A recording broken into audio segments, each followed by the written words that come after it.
Baada ya huyo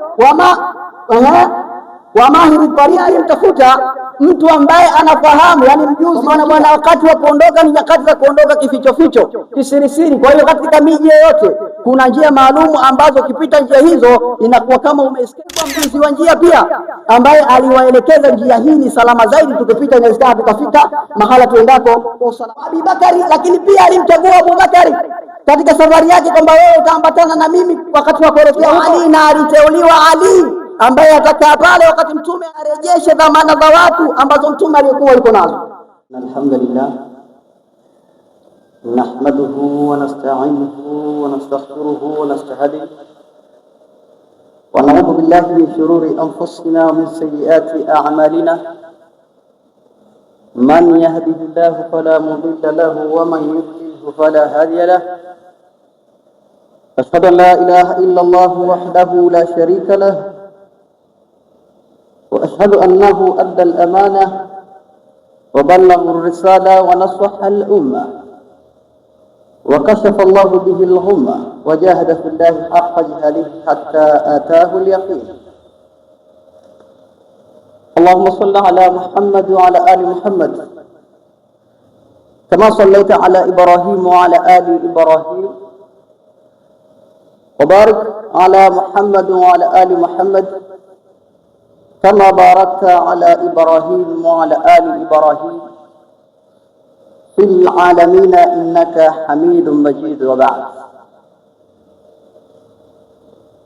أوصيكم ونفسي بتقوى الله تعالى وطاعته. وقال تعالى: يا أيها الناس اتقوا ربكم الذي خلقكم من نفس واحدة وخلق منها زوجها وبث منهما رجالا كثيرا ونساء واتقوا الله الذي تساءلون به والأرحام إن الله كان عليكم رقيبا. وقال تعالى: يا أيها الذين آمنوا اتقوا الله حق تقاته ولا تموتن إلا وأنتم مسلمون.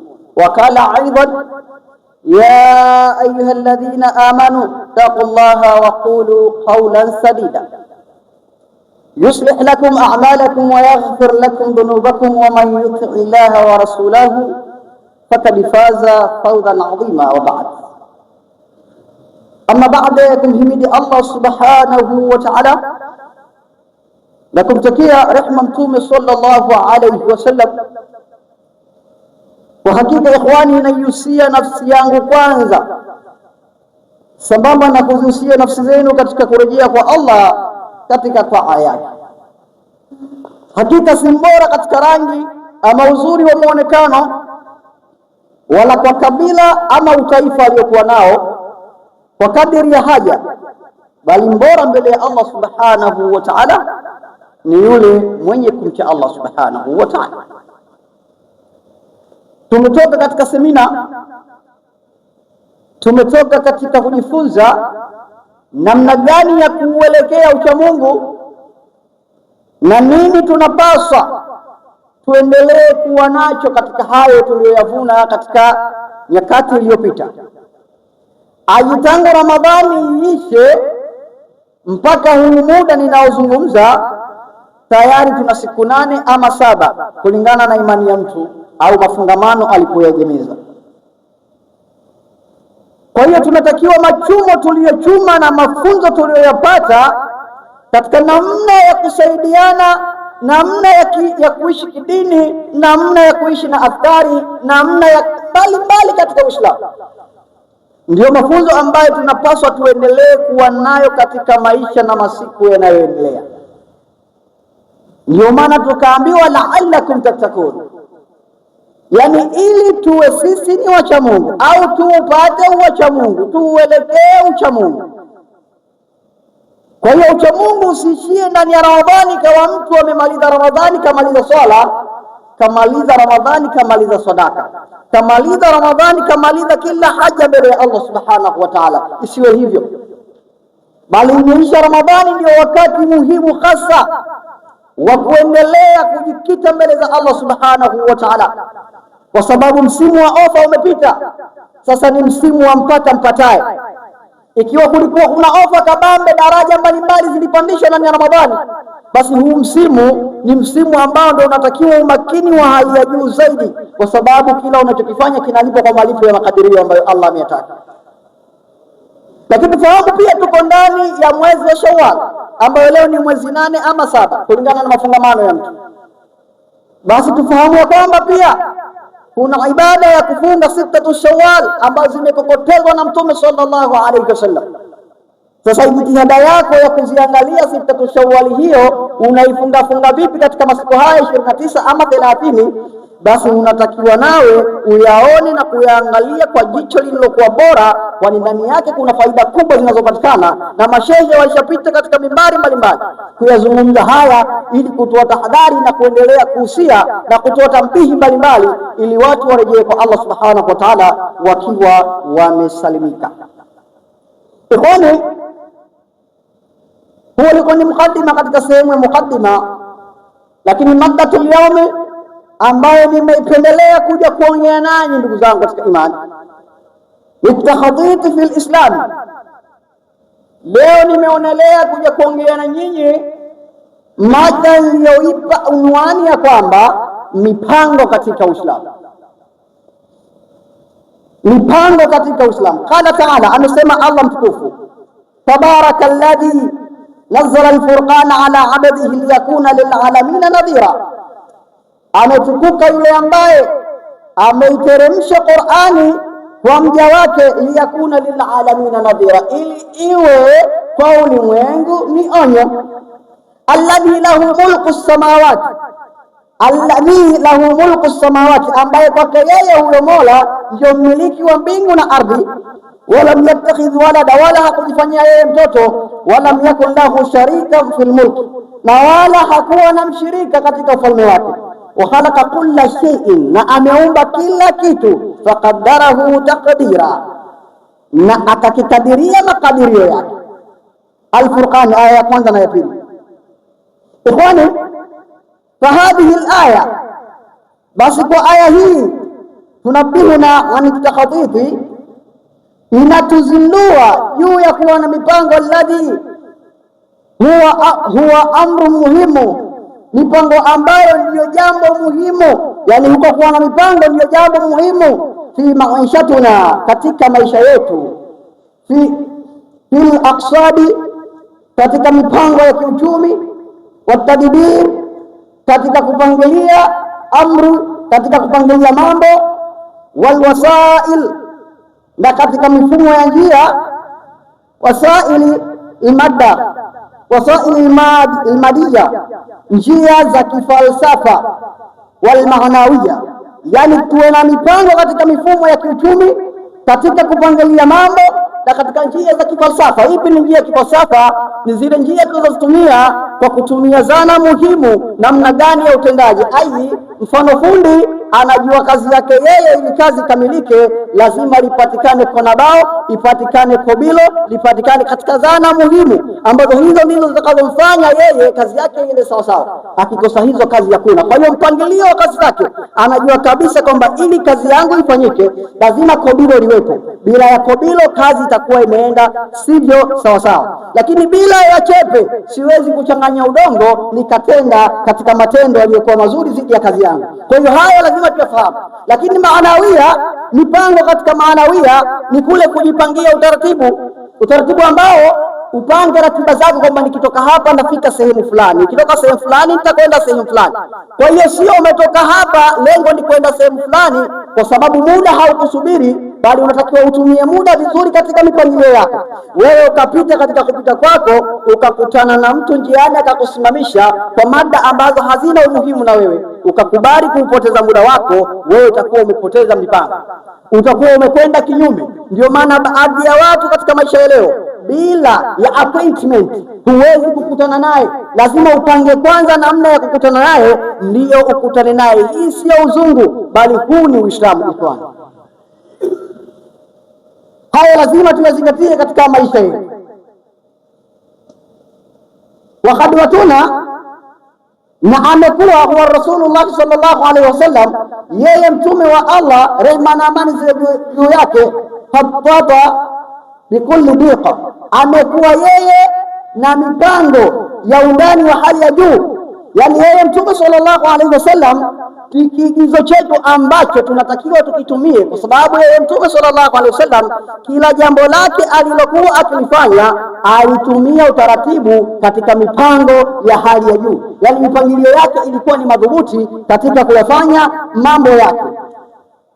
Kabla nubuwa, kabla ya utume, ahadda zada, Mtume alikuwa akiandaa chakula. Lamma kana, pindi alipokuwa, yambaghi, pale alipojificha, fi ghari Hira, katika pango la Hira. Kwa maana Mtume aliandaa kabisa mazingira yake kwamba anajua na kwenda katika ghari Hira lila ibada, lengo ni kwa ajili ya ibada. Kabla ya utume hapa akitafakari umma, akiangalia namna gani nusra ataileta kwa jamii, anakwenda katika ghari Hira. Sio kama amekwenda tu kwamba Allah ataleta chakula pale akifika. Aliandaa chakula chake mapema, ili akienda pale kile chakula kimsaidie kwa wakati ambao yeye atautumia kutekeleza ama kuangalia wajibu wake unaompasa kufanya katika jamii. Kwa hiyo hii pia inatuonesha kwa Mtume sallallahu alaihi wasallam alikuwa namna gani akiandaa mazingira yake, mipango yake katika kuendea majambo na mikakati yake katika malengo yake. Akiendelea, ikhtara rijal, naye Mtume pia aliandaa vijana. Lamma kana, pindi alipokuwa, yastaidu lilhijra, pale alipokuwa akijiandaa kwa ajili ya hijra. Mfano Abdullah bin Uraidi, mfano ni Abdullah bin Uraidi. Huyu katika mipango ya hijra, ile mipango mikakati ya Mtume kutoka kwenda Madina, huyu naye pia alihusika. Naye alikuwa si Muislamu, lakini alihusika kwa namna moja ama nyingine, kwamba wao watakapofika katika pango wanalokwenda, basi ndani ya siku 3 huyu bwana, kwa sababu ya uaminifu wake na kwa sababu alishamwandaa kwa ajili ya malipo, wakamwambia kwamba baada ya siku 3 wapelekee wanyama ili safari iweze kuendelea huko wanapokwenda. Baada ya huyo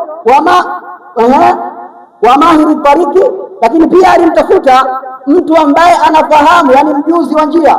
Kwa maana bwana, wakati wa kuondoka ni nyakati za kuondoka kificho, kisirisiri. Kwa hiyo katika miji yoyote kuna njia maalumu ambazo ukipita njia hizo inakuwa kama umeescape vitu fulani. Kwa hiyo alitafuta mjuzi wa njia pia, ambaye aliwaelekeza njia hii ni salama zaidi, tukipita inawezekana tukafika mahala tuendako kwa usalama zaidi.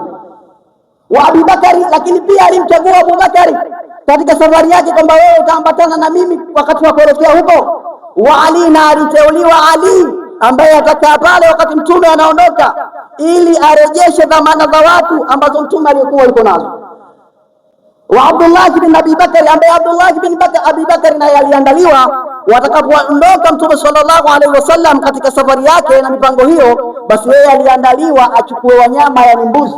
Lengo ni kuja kuficha nyayo zilizokanyagwa na wao wakati wanaondoka. Baada ya Abdullah bin Abi Bakari, wa Asma binti Abi Bakari, naye pia akachaguliwa Asma binti Abi Bakari.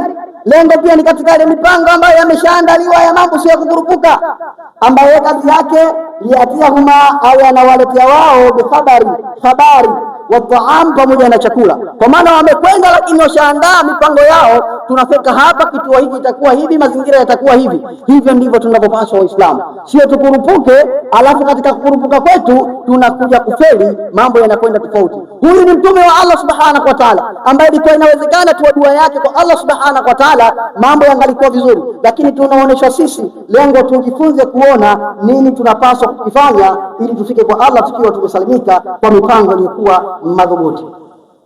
Kwa hiyo huyu Asma walikuwa akipeleka habari, lakini pia na taam, chakula khufya. Lakini iko chakula wakati anapeleka, alikuwa akipeleka kwa njia za siri, ili watu wasije wakaona au wakajua chochote katika yale yanayoendelea. Watakhadha wasila, na alifanya njia yake hata wasala al-Madina, mpaka Mtume atawasili katika mji wa Madina. Kwa hiyo tazama protocol zilizotumika, mipango iliyofanyika kwa Mtume sallallahu alaihi wasallam, namna alivyotoka, mipango aliyoiandaa, nitafanya hivi, atakuja huyu, itakuwa hivi, mikakati mizima ile ambayo inatuonesha sisi hata katika majambo yetu tunapaswa kuyazingatia hayo. Akaendelea kusema shekhe, salikan litariki rahima kulla su'bat, na licha ya kuwa katika hiyo safari yake, anasema licha ya kufuata njia ya kuongoza, yani pamoja alifuata njia ya mwongozo, lakini alikuwa na uzito mwingi wa ile safari yake. Yani pamoja na mikakati, lakini bado uzito ulikuwa mbalimbali, walifuatiliwa watu wakaenda kupata katika pango. Allah subhanahu wa ta'ala ndio akaleta sasa miujiza mbalimbali, aidha kwa kuweka utando wa utandabui katika pango, katika namna mbalimbali, ili kuonesha kwamba mipango imepangwa, kadari zipo. Allah subhanahu wa ta'ala ndio unamwachia baada ya mipango mikakati. Licha ya mipango mikakati, basi utakuwa ni mtihani kwako, na inawezekana usiwe ni mwenye kufikia katika malengo. bal qul al-Qur'ani, bali pia katika Qur'ani nuwajihina, bali pia katika Qur'ani inatuongoza sisi ila takhatiti, katika mipango. Faqala ta'ala, amesema Allah subhanahu wa ta'ala, inna rabbakum alladhi, hakika ya mola wenu ni yule ambaye khalaqa as-samawati, ameumba mbingu, wal ardhi, na ardhi, fi sittati ayami thumma stawa ala al-arsh, ameumba mbingu na ardhi katika siku sita, au katika nyakati sita. Thumma stawa ala al-arsh, kisha akaenea katika arshi yake.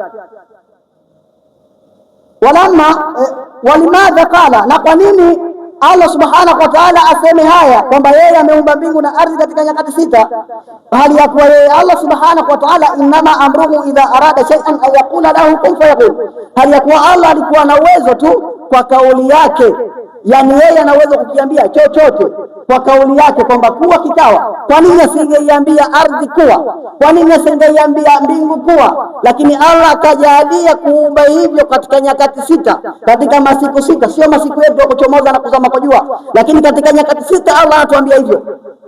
Aliweza kuumba mbingu na ardhi katika nyakati hizo. Hii Allah anatuonesha tuende hatua kwa hatua katika mipango yetu kulingana na mazingira. Lengo la kutuambia haya subhanahu wa ta'ala, anatuonesha kwamba jamani, ili mfikie malengo, basi kuwa na mipango madhubuti, kuwa na mipango mikakati.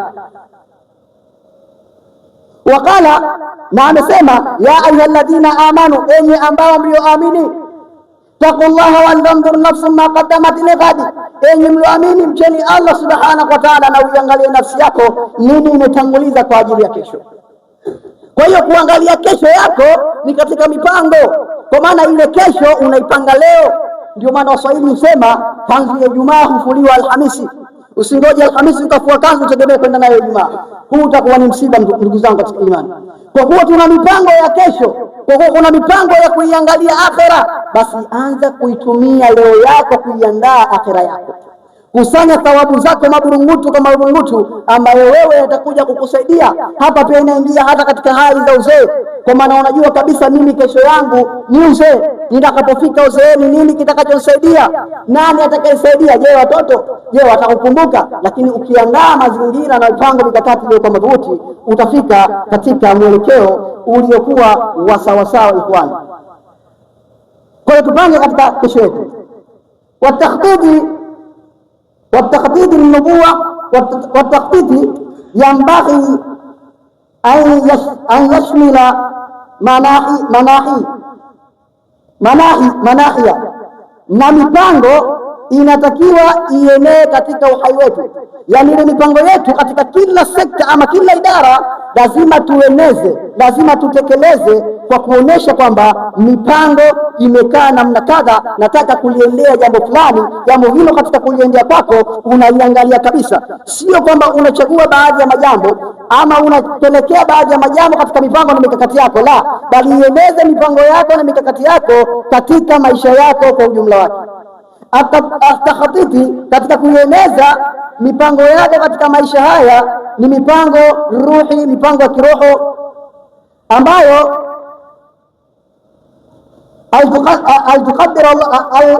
tuqarriba ila Allahi bitaati.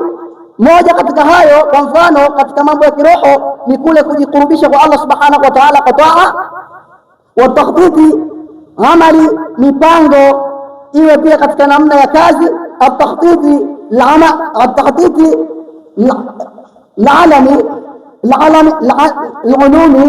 ulumi nafi'a, pia kuwa na mipango mikakati ya kutafuta elimu yenye manufaa. At-takhtiti mali, kuwa na mipango ya kusaka mali likasabi alhalala wa infaqa bilhikma. Hapa mali hiyo ichumwe kwa chumo la halali, tena itolewe kwa hikma. Hapa pia panahitaji angalizo, ikhwan fillah, kwa maana mipango mikakati yako uiangalie kwamba nataka mali, lakini mali yangu basi mimi na mpango labda nauza duka. Hili duka langu nategemea kwamba mpaka baada ya mwaka mmoja nitakuwa nimefikia hatua fulani. Baada ya mwaka ule unafanya hesabu zako zikuoneshe kwamba je, nimefikia lengo, sikufikia lengo, kwa nini, wapi nilipofeli. Kama kuna sehemu ulikwama, basi unatatua changamoto ili uangalie mbele unasongaje. Lakini kwamba ukaona kwenda kimazoea, kwamba huna mipango mikakati kwamba mimi bwana nina mpango baada ya mwaka fulani niwe namiliki duka la pili baada ya duka nilokuwa nalo, baada ya mwaka fulani mimi niwe namiliki kadha, niwe na nyumba fulani, lakini ukaona kwenda ndivyo sivyo. Ikhwani, bila ya mipango huwezi kufika, bila ya mipango huwezi kutekeleza katika namna hizo. Lakini hata katika utoaji unatakiwa utoe kwa hikma, utoe kwa mipango, utoe kwa hikma maalumu, ambayo hikma hiyo itakusaidia dunia yako ikawa salama na akhira yako ikiwa salama. At-takhtiti vile vile mipango usriye, mipango pia iwe katika mifumo ya kifamilia, litarbia, katika namna ya malezi, abnai, katika namna ya malezi ya watoto, watamdhimi shughuli libaiti, lakini vile vile kuwa na mipango ya kinyumbani, kwa maana unafahamu kabisa, uwe na ujuzi wa kujua kwamba familia yangu mimi inatumia kiasi fulani kwa muda wa mwezi mmoja. Allah, umefika mwezi mmoja ukatoa kiasi fulani cha fedha kwa ajili ya matumizi ya kifamilia. Ukiona yamezidi badala ya hapo, lazima utizame ni kwa nini imezidi, na kama imezidi, je, kilichozidi ni kwa sababu ya emergency au imezidi bila ya mikakati na mipango maalumu ambayo inaweza kukufelisha usifikie kwenye malengo yako. Lakini ukiona kwamba mipango inakwenda ndivyo sivyo, tizama tatizo, na tatizo litapatikana kwa sababu tayari mipangilio imekaa vizuri. Bila ya mipangilio huwezi kufika ukiwa umesalimika. At-takhtiti ijtimai, na hapa pia tunakuwa tuwa na mipango katika namna ya kijamii.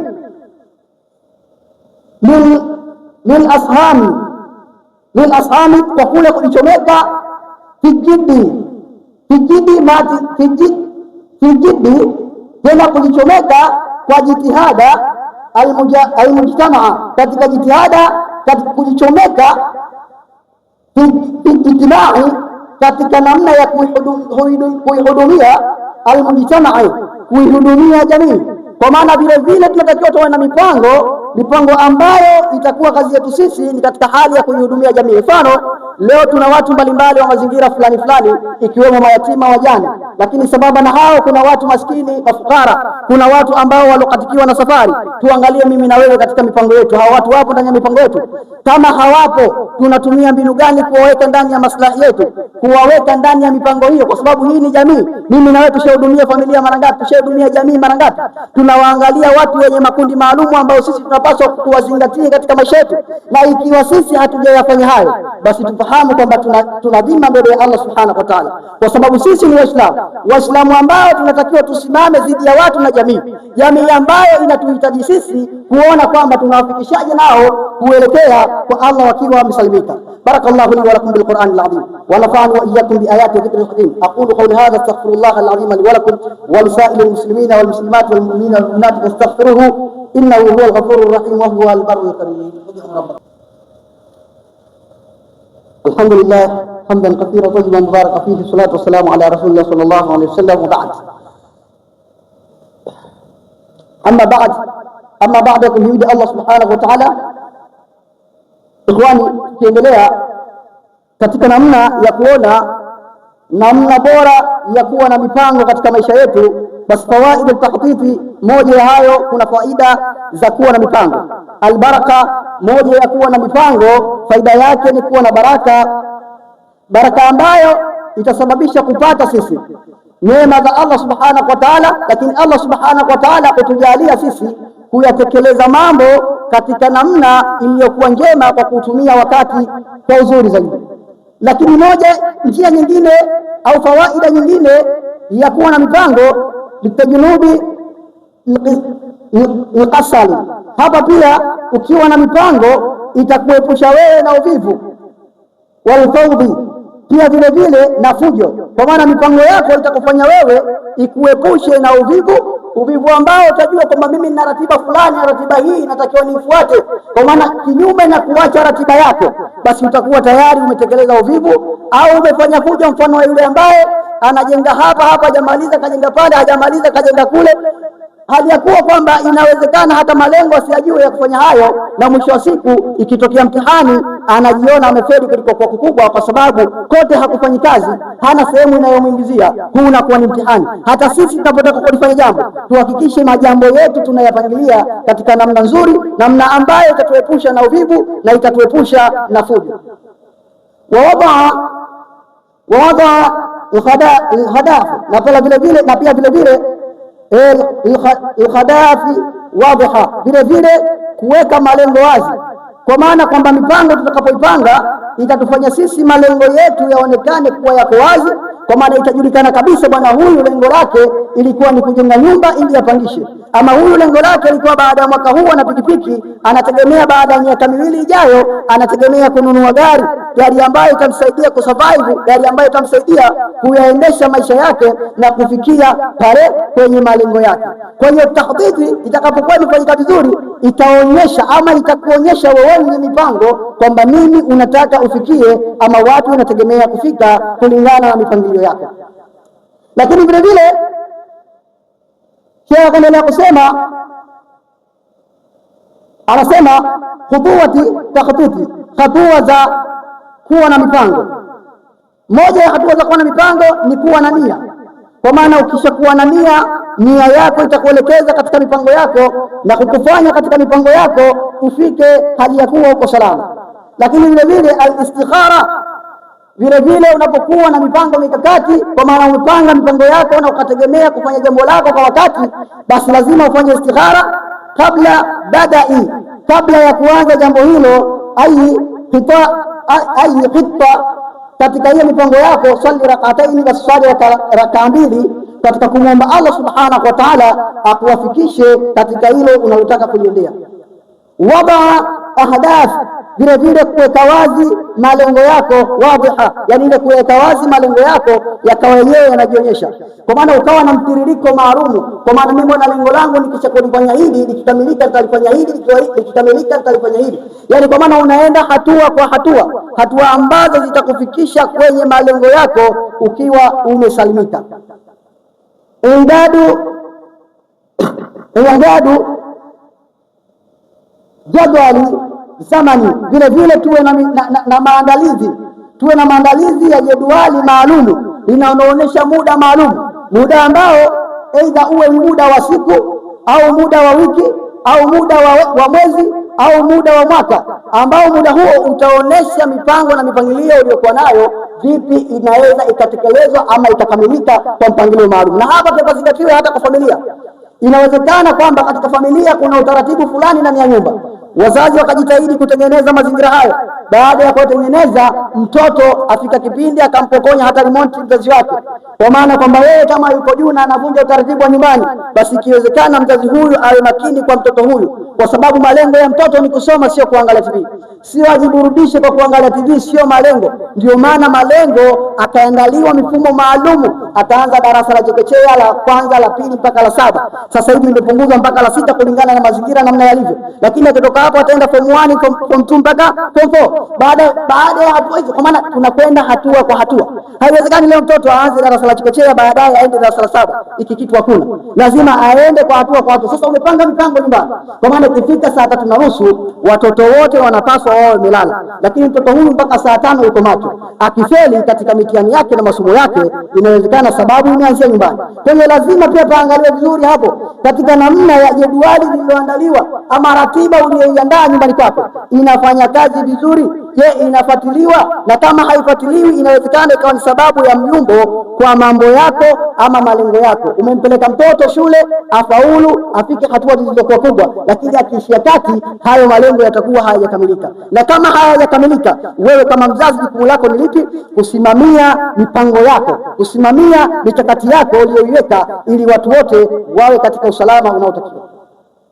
Lakini vile vile Sheikh akaendelea kusema atawakkul ala Allah, yani sambamba na yote ushayafanya, nia ushakuwa nayo, umeweka wazi mipango yako, umeandaa majedwali, basi atawakkul ala Allah, basi tawakkal kwa Allah subhanahu wa ta'ala, yani mtegemee Allah subhanahu wa ta'ala kwamba yeye ndiye ana uwezo kuyafanya hayo. Tawakkal ala Allah baada badli, yani tawakkal kwa Allah baada ya kutumia kullu ma fi wasrik, baada ya wewe kuweka majambo yako kwenye nafasi yako. Watawakkal ala Allah, na tawakkal ama tegemea kwa Allah subhanahu wa ta'ala. Wafika na amini, innahu, hakika yake Allah, hakika yake sayubarik laka, atayabariki hayo na mambo yatakuwa mazuri. Kwa hiyo ikhwanu fillah, bila ya sisi kufanya utaratibu ama kutenda kwa mpangilio, mambo hayataweza kwenda. Leo tumekaa tukiangalia, mbona fulani, mbona wenzetu, sisi kama Waislamu mfumo hauko sawa. Ni kwa sababu hatuna mipangilio, kwa sababu tunakwenda hovyo hovyo, kwa sababu kila mmoja ana la kwake, na kila mmoja hataki neema ya mwenziwe iendelee kuwepo, anatamani neema ile itoke. Sasa anafanya mbinu mbadala za kumrostisha mwenziwe, hali ya kuwa yeye kumbe angeutumia muda wake ule kupangilia mambo yake yakaenda vizuri, ikawa ni sababu ya kusaidia umma na jamii kwa ujumla. Lakini leo tunapoteza nyakati, tunapoteza malengo kwa mambo yaliyokuwa sio ya msingi. Sasa tuzame wenzetu ambao wamefanikiwa. Je, wamefanikiwa kikawaida kawaida tukakwenda kama tunavyokwenda, au wamefanikiwa kwa sababu mipango na malengo wameweka sawa? Ikiwa sisi kuna sehemu tumekosea, ikiwa sisi malengo yetu hayako sawa na mipango imekaa hovyo, ni muda wa kutumia kupangilia ratiba zetu, kwa sababu jipigie hesabu mpaka hapo ulipo. Je, katika yale uliyokuwa unayakusudia umeyapata walau sehemu, walau theluthi? Ikiwa hata theluthi haijatimia, kosa liko wapi? Na mambo yako yanaenda vizuri, kipato chako ndio kile kile ambacho ulichokuwa unakilenga kufika kwenye mipango yako. Ikiwa hapo hapako sawa, basi ni muda ikhwanu fillah kupangilia upya, na usione shida kuanza moja, usione shida kuanza upya. Anza upya kwa mipango mikakati. Huu ndio mfumo wa Rasulullah sallallahu alaihi wasallam. Mtume sallallahu alaihi wasallam alikuwa anaweza kabisa majambo akayaweka sawa kwa muda mfupi katika Makka, lakini kama miaka 9 mpaka 13 ameitumia kwa jamii ya kuiweka sawa, kuifundisha tauhidi. Leo mtu anataka kumfundisha mwenzio leo, kesho aweze kufanya kazi. Uliona wapi hiyo? Shule kuna chekechea mpaka darasa la mpaka form 6. Hebu piga mahesabu, ni miaka mingapi hii mpaka mtoto leo anakuja kuwa injinia? Sio sisi kama unataka umempeleka madrasa leo, basi mwalimu tu amekosea sehemu ndogo, ndani ya mwaka mmoja anataka mtoto ahifadhi. Hiyo ni katika vipaji maalum, sio wote wana uwezo kufanya hivyo. Kwa hiyo lazima kuwe na mipango mikakati na malengo yaliyowekwa, ili kufikia malengo yetu kwa muda, kuutumia vizuri, kwa wakati kuutumia vizuri. Huko kwenye mipango ndiyo kwenye baraka. Kwa kufanya hovyo hovyo hakuna baraka ya jambo lolote linaloweza kustawi. Lazima tutekeleze katika majambo yetu ya utafutaji wa mali, lazima tutekeleze katika majambo yetu ya kutafuta akhera, lazima tutekeleze kwa mipango katika kila namna ya maisha yetu. Tueneze mipango na mikakati ya kuona mimi ili mpaka mwaka huu ukiisha niwe nimefanya kitu fulani. Je, malengo yako ya mwaka uliopita kuja katika mwaka huu tuliokuwa nao yamekaa sawa? Ramadhani iliyopita katika malengo yako kuelekea ucha Mungu umefika? Kama haujafika ucha Mungu wako, wapi umekosea? Inawezekana ukusoma Qur'ani wewe katika mwaka uliopita, inawezekana ukufanya adhkari, inawezekana wewe ulikuwa busy na mambo mengi sana. Je, pangilia ratiba zako za muda mfupi katika mwezi wa Ramadhani. Pangilia ratiba zako za muda mrefu katika maisha yako ya utafutaji wa mali. Pangilia ratiba zako za muda mfupi katika namna ambazo unaziona hizi nikizifanya kwa sasa mambo yatakwenda sawa sawa. Na haya si mambo ambayo ya kubuni tu kichwa, ni mambo kutoka kwa Mtume sallallahu alaihi wasallam, kutoka ndani ya Qur'ani al-Karim, ambayo imetufunza Qur'ani hiyo kuyatenda hayo na kuyatekeleza, kwani kuyafanya hayo ndio baraka inapatikana. Na ndio maana tukiangalia baadhi ya wenzetu wanapiga hatua kila siku, na kila siku wao ndio wanatuchukulia ndugu zetu na kuwafanyia ama kuwabadilisha katika mfumo wa Kiislamu kwenda katika mifumo mingine. Kwa mimi na wewe ni tahadhari ya kuchukua, kwa sababu tupo kwa ajili ya wengine. Je, wewe umesimama kwa ajili ya nani? Mpaka kufika leo ni wajane wangapi ushasaidia? Mpaka kufika leo maskini wangapi ushawasaidia? Mpaka kufika leo kwa mayatima wangapi ushawasaidia? Au unajijali wewe na familia yako? Inawezekana katika mipango yako mikakati uliyoipanga umeipanga vibaya, na haukuweka watu maalumu ambao wako ndani wako ndani ya dhima yako, wako ndani ya jukumu lako. Kinyume na kuyafanya hayo, tutafute majibu mbele ya Allah subhanahu wa ta'ala. Tumuombe Allah subhanahu wa ta'ala ajalie tupange mipango iliyokuwa sahihi. Tumuombe Allah subhanahu wa ta'ala atujalie mipango yetu iendane na mazingira. Tumuombe Allah subhanahu wa ta'ala ajalie tuweze kuifuata mipango yetu, mikakati tunayoipanga kwa ajili ya mafanikio ya dunia na akhira. الله تبارك وتعالى يقول بقوله يهتدي المهتدون فإذا قرأ القرآن فاستمعوا له وأنصتوا لعلكم ترحمون. وقال عز من قائلا عليم فإذا قرأت القرآن فاستعذ بالله من الشيطان الرجيم. أعوذ بالله من الشيطان الرجيم. إن الله وملائكته يصلون على النبي يا أيها الذين آمنوا صلوا عليه وسلم تسليما. اللهم صل وسلم عليه وعلى الأربعة الخلفاء خصوصا من عصرنا عليك أمير المؤمنين سيدنا أبي بكر الصديق وأمير المؤمنين سيدنا عمر بن الخطاب وأمير المؤمنين سيدنا عثمان بن عفان وأمير المؤمنين سيدنا علي بن عبد المطلب وبقية العشرة الكرام وعن حبيبك بتوحيد والإخلاص والصفا وعن الأنصار والمهاجرين التابعين لهم بإحسان إلى يوم الدين. اللهم اغفر للمؤمنين والمؤمنات والمسلمين والمسلمات الأحياء منهم والأموات برحمتك يا أرحم الراحمين. اللهم أرنا الحق حقا وارزقنا اتباعه وأرنا الباطل باطلا وارزقنا اجتنابه.